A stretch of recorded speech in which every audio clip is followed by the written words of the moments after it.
සියලු දෙනාම සාදු නාදයක් පවත්වන්න. නමස්කාරය කියන්න පන්සිල් සමාදන් වෙන්න.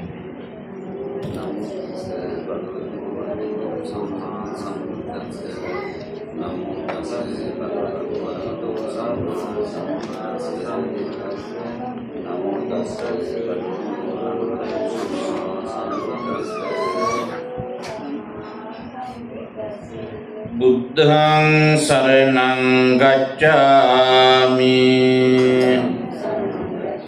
ධම්මං සරණං ගච්ඡාමි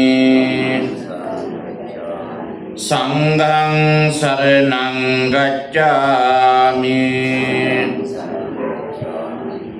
ဒုတိယ